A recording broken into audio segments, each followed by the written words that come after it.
All right, I can't wait to show this to you guys. We were looking for a place to eat. We found this place called Forks and Boards in North Phoenix.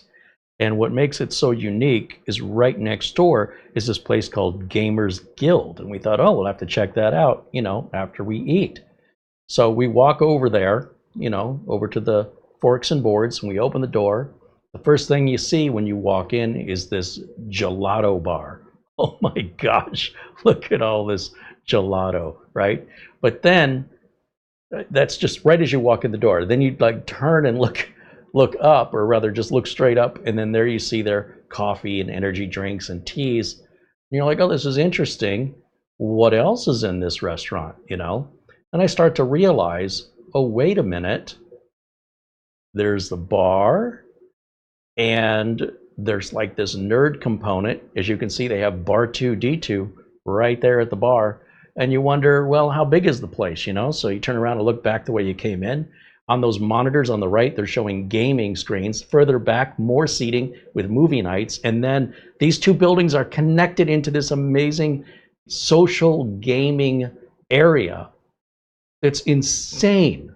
Look at all the TVs hanging from the ceiling, and then you've got all of these games to pick from, some of which you can just use for free, others like these on the shelves available for sale, which includes everything from snacks to board games, dice, figurines, paints, everything that would be involved with good old traditional gaming, right? The old-fashioned gaming.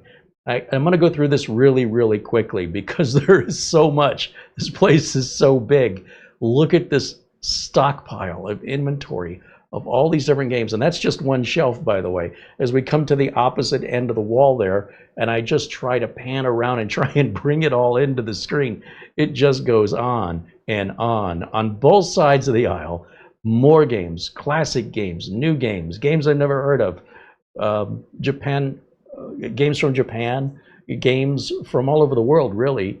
Some, like I said, classics. I'm going to move through it pretty quickly here so we can get through this. I just was so blown away. I knew you guys had to see this.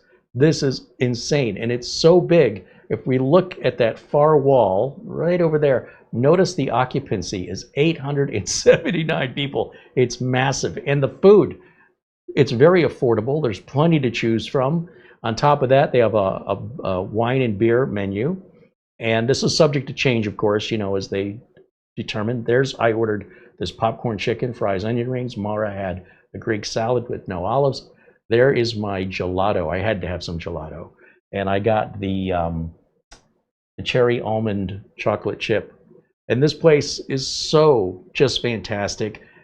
Just looking outside at the windows, oh, we knew we were among friends here. Everybody's super kind.